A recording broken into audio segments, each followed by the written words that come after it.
ये सब इस अहमद वाज डू डज ये ऐसा कि 6 महीने का बच्चा ही बता देगा इसे। बताओ 6 महीने का बच्चा है, नवजात शिशु अगर है, नवजात शिशु अगर है, हाँ आदर्श नवजात शिशु अगर है 2 महीने का 1.5 महीने का है, उससे पूछो कि बताओ इस कहाँ पर लगते हैं, तो वो बता देगा हाँ यहाँ पर इस लगाते हैं, यहाँ पर आर लगाते हैं, यहाँ पर वॉस लगाते हैं। समझ आया कि नहीं आया? थोड़ा बड़ा हो जाएगा तो ये भी बता देगा। जब 6-7-8 महीने का हो जाएगा तो बता देगा कहाँ पर मीनों में एस लगाते हैं, यस लगाते हैं, कहाँ पर ऐसे यस नहीं लगाते। बताओ क्या हम बात गलत कर रहे हैं क्या? 2 महीने का बच्चा 2 महीने का होता वो बच्चा है, 1.5 महीने का है, तो 1.5 महीने का बच्चा है, अब वो बता देगा इस कहाँ पर लगाया जाएगा, एम कहाँ पर लगाते हैं, आर कहाँ पर लगाते हैं, वास कहाँ पर लगाते हैं, वल कहाँ पर लगाते हैं, डू डज कहाँ पर लगाते हैं, ये सब। तो फिर ये हम लोग के लिए क्यों काम का हो गया, द नंबर ऑफ हो गया, वेरियस हो गया, अ फ्यू हो गया, सेवरल हो गया। इन सब के बाद जो वर्ब लगाते हैं, जो पोसेसिव लगाते हैं, वो कैसी होती है? प्लूरल होती है। होती क्यों है ये प्लूरल क्यों होती है? तो आप समझिएगा यहाँ पर जो है, देखिए मेनी का मतलब क्या होता है? कई। अ फ्यू का मतलब क्या होता है? थोड़े। अ नंबर ऑफ का मतलब क्या होता है? बहुत। वेरियस का मतलब क्या होता है? विभिन्न प्रकार का मतलब कई। समझिए यहाँ पर अगला वर्ड क्या है हमारा? The few. द फ्यू का मतलब भी क्या? थोड़े लेकिन सब। इसका मतलब क्या होता है? थोड़े। सेवरल का मतलब क्या होता है? कई। इसका मतलब इन सभी का मतलब कई होता है या थोड़े होते हैं? आप ये बताइए, कई या थोड़े क्या एक होते हैं? ये क्या होते हैं? एक से ज्यादा होते हैं। मेनी का मतलब क्या होता है? कई। सेवरल का मतलब क्या होता है? कई। अ फ्यू का मतलब क्या? थोड़े। हमने बोला कि वहां पर थोड़े विद्यार्थी थे, इसका मतलब क्या? एक की बात करें, 4, 5, 6 कुछ ना कुछ, लेकिन वो एक नहीं थे, एक से ज्यादा थे। इसका मतलब ये सब ऐसे शब्द होते हैं कि जिनकी जो एक को नहीं दिखाते, जो एक से ज्यादा को दिखाते। तो ऐसे शब्द जो एक से ज्यादा को दिखाते वो क्या होते हैं? प्लूरल होते हैं। इसका मतलब इनके बाद जो वर्ब लगाते हैं वो क्या लगाते हैं? प्लूरल। इसके बाद इन सब शब्दों के बाद जो वर्ब लगाई जाती है वो कैसी होती है? प्लूरल होती है। इनके बाद जो वर्ब यूज करते हैं, पोसेसिव यूज करते हैं, वो क्या होती है? प्लूरल। हम एग्जांपल में देखते, लिखा मेनी क्लर्क्स। मेनी के बाद क्या आया हुआ? क्लर्क्स आया हुआ है। मेनी का मतलब ही होता है एक से ज्यादा की बात कर रहा है। अब बताओ क्लर्क्स यहाँ पर है प्लूरल, ये बताओ यहाँ पर क्या हैज लगाएंगे? हैज बीन गलत हो जाएगा। इज बीन लगाएंगे? बिल्कुल गलत। क्या बताओ वाज बीन लगाएंगे? बिल्कुल गलत। क्या लगा देंगे हम? Have been. क्यों हैव बीन लगा देंगे? क्योंकि मेनी के बाद जो नाउन आता है, जो सब्जेक्ट आता है, वो कैसा होता है? प्लूरल। जो वर्ब आती है वो भी क्या होती है? प्लूरल। जो पोसेसिव आता है, पोसेसिव भी क्या होता है? प्लूरल होता है। अगला हमारा क्वेश्चन लिखा सेवरल पीपल। क्या हो गया? पीपल। सेवरल पीपल कैसा शब्द है? प्लूरल वर्ड है। अब बताओ, हमने पहचान लिया। देखिए हमारा काम सब्जेक्ट एग्रीमेंट में क्या होता है? सब्जेक्ट को पहचानना। तो हमने सब्जेक्ट को पहचान लिया, अच्छे से पहचान लिया कि ये साहब क्या होते हैं? प्लूरल होते हैं। ये साहब क्या होते हैं? प्लूरल।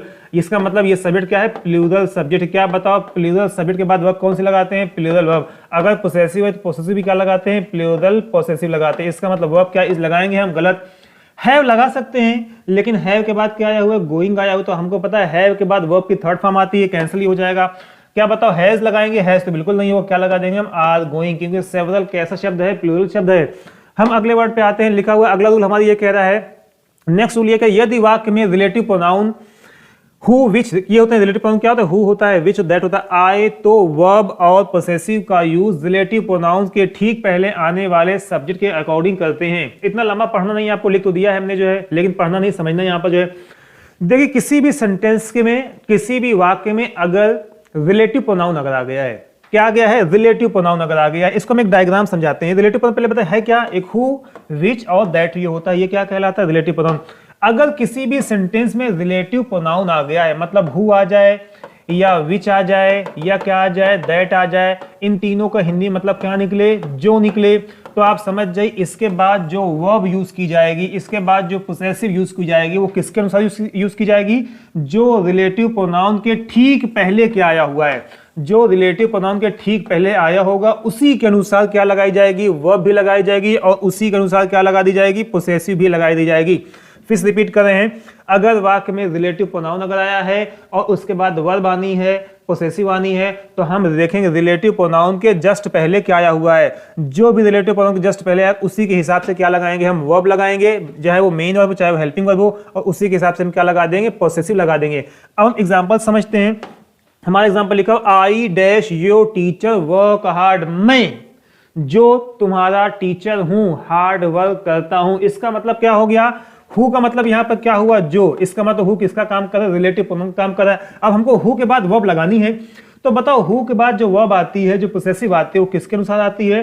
रिलेटिव प्रोनाउन से। हमने बताया भी रिलेटिव प्रोनाउन से जस्ट पहले क्या आया हुआ है, इसी के हिसाब से वर्ब आती है। इसका मतलब इसके जस्ट पहले क्या आया हुआ है? आई आया। अब बताओ आई के साथ हम इस लगाते हैं? नहीं लगाएंगे। क्या बताओ? आई के साथ आर लगाएंगे? नहीं लगाएंगे। आई के साथ वर लगाते हैं? बिल्कुल नहीं लगाते। हम क्या लगाते हैं? आई के साथ एम का यूज। तो यहाँ पर क्या हो जाएगा? Am. I who am your teacher work hard. अगला हमारा क्वेश्चन लिखा हुआ she who dash your sister. वह जो तुम्हारी बहन है। जो, यहाँ पर क्या निकला, जो निकला, वह जो तुम्हारी बहन है। अब बताओ यहाँ पर जो वर्ब लगाएंगे वो किसके साथ लगाएंगे, जो रिलेटिव प्रोनाउन के जस्ट पहले आया हो उसी के अकॉर्डिंग क्या लगा देंगे हम, वर्ब लगा दें। इसका मतलब यहाँ पर भी इज हो जाएगा, यहाँ पर भी इज है और यहाँ पर भी इज है। लिव्स इन लुनेटिक अजाइलम, इसका मतलब यहाँ पर हम बताओ सब्जेक्ट क्या है, सिंगुलर है, यहाँ पर शी की बात कर रहे हैं, इसके हिसाब से वर्ब लगाई गई। अब इसी के हिसाब से क्या लगा देंगे, ये भी वर्ब लगाई जाएगी। इसका मतलब यहाँ पर क्या लगा दिया जाएगा, लिव्स, क्योंकि हमको ये पता है कि जब सब्जेक्ट सिंगुलर होता है तो मेन वर्ब में एस या ईएस लगाते हैं, मेन वर्ब में क्या लगाते हैं, एस या ईएस। तो यहाँ पे हम अगले क्वेश्चन पे लिखा द बुक्स विच, किताबें जो, कौन सा वर्ड आ गया, जो वर्ड। इसका मतलब ये क्या है, रिलेटिव प्रोनाउन है और हमको इसके बाद क्या लगाना है, वर्ब लगाना है। वर्ब क्या लगाएंगे हम, तो देखेंगे कि रिलेटिव प्रोनाउन के जस्ट पहले क्या आया हुआ। अब बताओ इसके पहले जस्ट क्या आया हुआ है, बुक्स आया हुआ। अब बुक्स कैसा सब्जेक्ट है, प्लूरल सब्जेक्ट है। हमको यही तो करना था, हम सब्जेक्ट को पहचाना थे, पहचान लिया ये कौन सा सब्जेक्ट है, प्लूरल है। तो वर्ब क्या लगाएंगे हम, ऑप्शन में हमारे लिखा हुआ है, ऑप्शन में लिखा हुआ है हमारा वाज है और सेकंड हमारा है वर है। तो हम क्या लगा देंगे, यहाँ पर वर लगा देंगे। और यहाँ पर बाय मिस्टेक ये भी क्या रहेगा, यहाँ पर ये भी कहा, यहाँ पर रहेगा वर रहेगा, क्योंकि हमको पता है कि रिलेटिव प्रोनाउन के जस्ट पहले जो सब्जेक्ट आता है उसी के अनुसार वर्ब को यूज करते हैं। अगला हमारा क्वेश्चन है द स्टूडेंट्स हु, विद्यार्थी लोग जो, क्या आ गए यहाँ पर, जो आ गए यहाँ पर। अब इसके बाद हमको वर्ब का यूज करना है। अब बताइए वर्ब यहाँ पर क्या लगाएंगे हम, हमारे ऑप्शन में जो है पहला विकल्प हमारा इज है, दूसरा विकल्प हमारा आर है, तीसरा विकल्प हमारा वाज है। तो बताओ इन तीनों ऑप्शन में किसका यूज करेंगे, क्योंकि हमको पता है कि जब कोई भी सेंटेंस में रिलेटिव प्रोनाउन आ जाता है और उसके बाद वर्ब आनी है तो वर्ब का प्रयोग रिलेटिव प्रोनाउन के जस्ट पहले क्या आया हुआ उसी के अनुसार से वर्ब का यूज करते हैं। अगर मान लो कहीं पर पॉसेसिव अगर आई हुई है तो इसी के अकॉर्डिंग क्या आएगी, पॉसेसिव। यहाँ पर क्या लगा देंगे हम, आर, क्योंकि ये सब्जेक्ट क्या है, स्टूडेंट्स क्या है, प्लूरल है। The students who are laborious can qualify dash exam, वह अपना। अब बताइए यहाँ पर कौन सा क्या पूछा हुआ है, इसका पोसेसिव केस क्या होगा, बताओ। क्या यहाँ पर हिज होगा, क्या यहाँ पर हर होगा, या यहाँ पर दियर होगा। तो बताइए, क्योंकि हमको पता है कि जब रिलेटिव प्रोनाउन के पहले क्या आया तो रिलेटिव प्रोनाउन के पहले क्या प्लूरल सब्जेक्ट आया। तो बताओ प्लूरल के लिए हम यहाँ पर क्या लगाते हैं, दियर लगाते हैं, मतलब प्लूरल का पोसेसिव क्या होता है, दियर होता है। अगला हमारा क्वेश्चन लिखा हुआ है, नेक्स्ट हमारा रूल ये कह रहा है कि a number of plus plural subject plus plural noun plus plural possessive. समझिएगा बहुत आसानी से। देखिए अ नंबर ऑफ कहीं पर अगर लिखा होता है तो अभी हमने बताया भी था, अ नंबर ऑफ का मतलब होता है मेनी, और मेनी का मतलब क्या होता है, बहुत होता है। देखो समझना, एक होता है अ नंबर ऑफ, एक होता है the number of. A number of का मतलब होता है बहुत, मेनी होता है। इसका मतलब अब बताओ अ नंबर ऑफ बहुत के बाद, मेनी के बाद बताओ नाउन कैसा आता है, सब्जेक्ट कैसा आता है, सब्जेक्ट कैसा होता है, प्लूरल। पोसेसिव वर्ब भी क्या लगती है, प्लूरल। और उसके बाद जो वर्ब है पोसेसिव वर्ब यूज किया जाएगी, वर्ब भी क्या लगेगी, जैसे बताओ मेनी लिखा हुआ है, मेनी के बाद जो नाउन आएगा, नाउन क्या होगा, प्लूरल नाउन। वर्ब आएगी तो वर्ब भी क्या हो जाएगी, प्लूरल वर्ब। पोसेसिव आएगी तो भी क्या रहेगी, प्लूरल पोसेसिव। उसी तरीके से क्या होता है, अ नंबर ऑफ। इसका मतलब अ नंबर ऑफ के बाद जो भी आएगा वो क्या होगा, प्लूरल होगा। इसका मतलब अ नंबर के बाद पूरी उसकी खानदान कैसी होगी, उसकी पूरी खानदान कैसी होगी, उसके पूरे वंशज कैसे होंगे, प्लूरल होंगे। तो अब यहां पर क्या हो जाएगा, लिखा होगा अ नंबर ऑफ स्टूडेंट्स, क्या लिखा होगा, a number of students, students dash going there. अब बताइए विकल्प में हमारे इज है, आर है, तो क्या फिल किया जाएगा हम जो है, या वाज या वर हमारे विकल्प में है, वाज एक विकल्प में है, सेकंड हमारा विकल्प है वर। तो क्योंकि पता है कि अ नंबर ऑफ का मतलब क्या होता है, कई, बहुत ज्यादा। इसका मतलब यहाँ पर हम क्या लगा देंगे, वर, क्योंकि ये क्या होता है, प्लूरल होता है। इसके बाद जो भी वर्ड लगाया जाएगा वो क्या लगेगा, प्लूरल। लेकिन अगर अ नंबर ना आए, द नंबर अगर आ जाए तो द नंबर के साथ, द नंबर का मतलब बहुत नहीं, तो द नंबर का मतलब होता है की संख्या। द नंबर ऑफ का मतलब होता है की संख्या। इसके बाद जो सब्जेक्ट आता है वो कैसा होता है, प्लूरल। लेकिन इसके बाद जो वर्ब आती है या जो पोसेसिव आते हैं वो सब कुछ क्या होती है, सिंगुलर होती है। हमने बोला कि the number of my subscribers dash increasing day by day. अब देखिए यहाँ पर क्या लिखा, द नंबर ऑफ का मतलब क्या होता है, की संख्या। अब देखिए द नंबर ऑफ के बाद जो नाउन आता है, जो सब्जेक्ट होता है वो क्या होता है, प्लूरल होता है। वो क्या होता है, प्लूरल सब्जेक्ट होता है। लेकिन उसके बाद जो वर्ब आती है वो कैसी होती है, सिंगुलर। अब बताओ ऑप्शन में हमारे एक में इज है, एक में क्या है हमारा है, वर है, और एक में क्या है हमारा है, आर है। तो हम कौन सा ऑप्शन चूज करेंगे, हम क्या चूज करेंगे, इज, क्योंकि द नंबर ऑफ के बाद जो सब्जेक्ट आता है, नाउन आता है, वो कैसा होता है, प्लूरल। लेकिन जो वर्ब यूज की जाती है वो वर्ब क्या होती है, सिंगुलर। तो इसका मतलब यहां पर हम क्या लगा देंगे, इज लगा देंगे। अगला हमारा वर्ड लिखा हुआ है मेनी, हमको पता अभी हमने पढ़ा हुआ है, मेनी के बाद जो भी आएगा, मेनी के बाद इसकी पूरे जो है वंशज कैसी होगी, प्लूरल होगी। इसका मतलब मेनी के बाद इनकी वंशज कैसी होगी, प्लूरल वंशज होगी। कौन सी वंशज होगी, प्लूरल वंश होगी इनकी जो है। इसका मतलब प्लूरल वंश का मतलब क्या होगा, जो भी आएगा सब कुछ क्या होगा, प्लूरल होगा। यहाँ पे लिखा हुआ है मेनी के बाद नाउन कैसा होता है, प्लूरल, वर्ब कैसी होती है, प्लूरल, पॉसेसिव कैसी होती है, प्लूरल। तो सब कुछ क्या रहता है, प्लूरल, क्योंकि मेनी का मतलब ही होता है जो एक ना हो, जो एक से क्या हो, ज्यादा हो, कई। हमने बोला कि एग्जांपल दिया हमने मेनी, हमने बोला कि many boys are using dash phones, PHONES। Option में हमारे पहला ऑप्शन हमारा है हिज, दूसरा हमारा ऑप्शन हमारा है दियर। तो बताइए कौन सा हम वर्ड लगा देंगे। यहाँ पर आर लिखा हुआ है, बॉयज लिखा हुआ है, मेनी बॉयज, मेनी के बाद जो नाउन आया, वो कैसा हुआ, प्लूरल। वर्ब आएगी वो भी कैसी होगी, प्लूरल। जो उसके बाद जो पोसेसिव आएगी वो भी क्या रहेगी, प्लूरल, क्योंकि मेनी कैसा वर्ड है, प्लूरल वर्ड है। हम अगले नेक्स्ट पे आते हैं, मेनी एक। समझिएगा यहाँ पर अगर अकेला मेनी अगर केवल आया हुआ है तो मेनी के बाद सब कुछ क्या रहेगा, प्लूरल रहेगा। लेकिन अगर मेनी आ जाए, मेनी के साथ ए आ जाए, मेनी के साथ क्या आ जाए, ए आ जाए या एन आ जाएगा, तो सब कुछ क्या रहेगा, सिंगुलर रहेगा। इसका मतलब मेनी के बाद, मेनी ए या एन के बाद सिंगुलर सब्जेक्ट का यूज करते हैं। Singular subject plus singular verb, क्या लगाते हैं, singular verb plus singular possessive का यूज करते हैं।